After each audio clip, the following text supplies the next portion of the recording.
Hello viewers. Today we'll be talking about gastroesophageal reflux disease, shortly called GERD, which is a common disease it's a lifestyle disease affecting the young and old alike. This is mainly related to the lifestyle we have, increasing incidence of obesity, increasing incidence of fatty and junk food, and a sedentary lifestyle.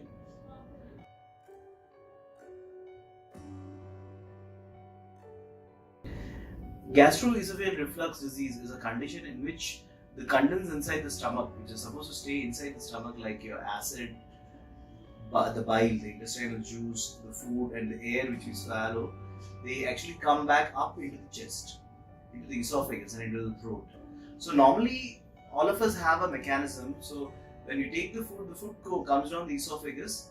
There's a valve at the esophagus and stomach junction called a G junction valve. This is like a toll gate. It is always closed, and when the food reaches the toll gate, it opens and lets the food in, and it always stays closed. So let's say we have a breakfast or a lunch, and have 300 grams or 500 grams of food.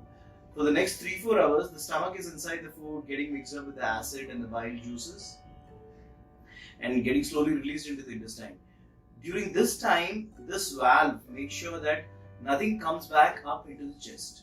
So in the patients with GERD, because of various problems, this the valve fails, and the acid and the food and the bile come up into the chest and cause the various problems which are related to GERD.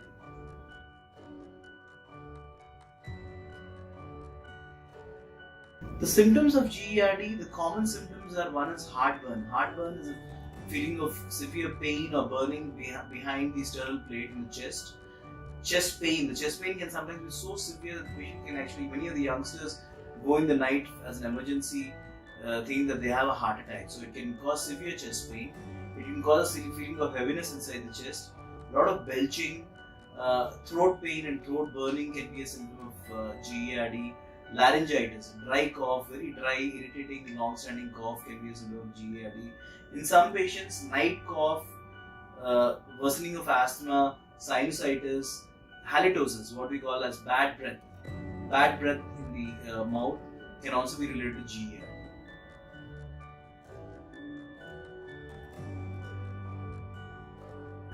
GERD is very common in the general population. So I would say, in fact, every living person, even a normal person, has 1 to 2 episodes of reflux per year. So let's say the things which illustrate having a very deep fried, oily, fatty meal, an episode of binge eating, like skipping your breakfast, having breakfast, skipping your lunch, and then having your dinner. So when you eat a lot of food, this valve mechanism fails, and everyone can have 1 to 2 episodes of reflux per year. But when you have persistent problems like GERD occurring more than 5 times a month, or troubling you every day and causing severe symptoms, you need to visit a gastroenterologist. Once you visit a gastroenterologist, generally we take this history, and if we conclude that it's GERD, we put them on empirical treatment. And in patients who don't respond to the treatment, or who have only partial response to the treatment, or in whom after treatment stops the symptoms come back, in those patients we do tests. The traditional test that is done in patients with GERD is an upper GI endoscopy. The upper GI endoscopy shows if your GE junction, the valve, is it loose, is it migrated into the chest, so it moves up into the chest, something called a hiatus hernia. So we find that out on endoscopy. We find out if there's evidence of injury to the esophagus. We call it esophagitis. So evidence of ulcers or redness in the esophagus, which occurs because of the acid and the bile coming up into the esophagus. So we look for esophagitis on endoscopy, we look for hiatus hernia on endoscopy, and also we look for complications. Sometimes persistent GERD can lead to something called Barrett's esophagus, which can predispose to cancer. So we look for Barrett's esophagus. Sometimes persistent reflux can lead to ulcers which cause bleeding. It can lead to narrowing of the esophagus, which we call as peptic strictures. So we look for all this on endoscopy. Most of the time, an endoscopy is good enough for all these patients, but in patients in whom the GERD does not respond to the traditional medicine, we have to go for further investigations like a 24-hour impedance pH metry, in which a fine catheter is placed through your nose inside your esophagus, and it is kept for one day, and in the course of 24 hours it records how many times your acid has come into the chest, how many times intestinal juice has come into the chest, and whether it's correlating with the symptoms, and then it gives us a score by which we decide if the patient definitely has GERD. Other tests which we do in patients with GERD, sometimes when we're planning definitive treatment, is tests like barium swallow and esophageal manometry, which looks at the motility and the muscle contraction of the esophagus.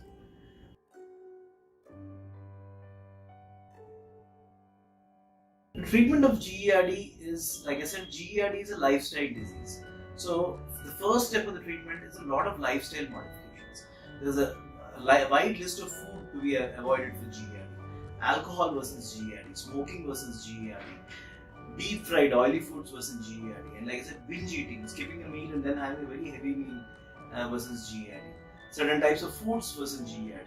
So deep fried oily foods versus GERD, coffee, tea versus GERD, citrus juices, your orange juice, lemon juice, they versus GERD, chocolates versus GERD. And the kind of lifestyle precautions which we tell the patients with this is stay away from alcohol, stay away from smoking, have small frequent meals. Break your food into, in fact, not more than 3 meals a day. Make it 5 meals a day: breakfast, brunch, lunch, evening snack, dinner, and so forth. And every time, don't fill up, eat till you're filled. Get up from the table when you're hungry. If you feel hungry again, have another meal in a couple of hours. And as the day goes on, your breakfast should be a bit heavy, but as the brunch, lunch, evening snack, it should get lighter and lighter. And always eat your dinner a couple of hours before going to bed. Then avoid wearing, patients with GERD should avoid wearing tight clothing.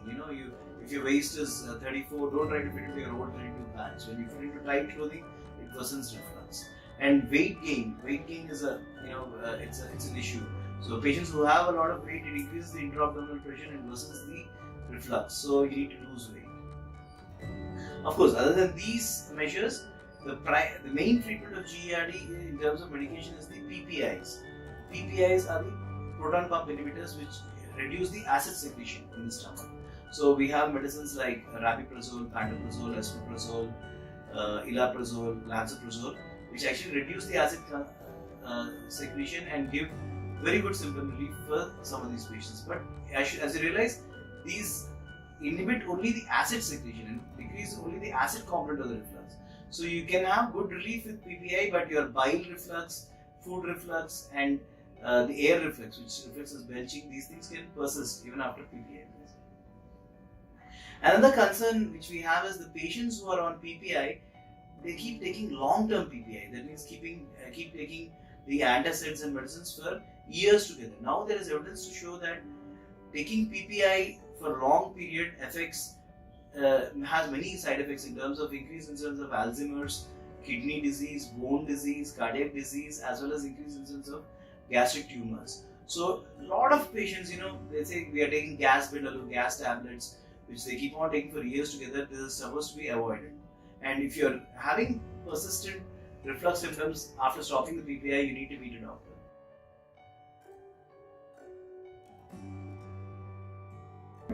So what is the definitive treatment for GERD? You can't keep taking PPIs for the rest of your life. What we suggest to patients is, if you take PPIs as an 8-week course, and after that, if you have symptoms, we advise them to take a course for 2 to 3 days, which we call as on-demand therapy. But despite this, you have patients with a really loose GE junction, patients with a hiatus hernia. In these patients, not all the reflux symptoms are controlled by medicines alone, or the moment they stop medicines, the symptoms are again back, or they have such severe volume regurgitation, food coming up into the chest, food coming up into the mouth, that they need a definitive treatment. In these kind of selected patients, laparoscopic surgery provides a definitive solution. Laparoscopic surgery in terms of laparoscopic fundoplication, in which we tighten the GE junction, correct the hiatus hernia, that is the GE junction which is migrated into the chest, we bring it back into the stomach, and by which we restore the valve mechanism. By this way, we, with one surgery, a simple day-care surgery, means you get the surgery done and you go home the next day, we can permanently cure GERD. But obviously this surgery is not for all. We have to very carefully select the patients look at their history and their preoperative workup, and in only very selected patients, this has benefit. And nowadays, over a period of time, slowly endoscopic treatment for GERD is coming in with devices like GERD X and ARMS procedures, but these are still investigation.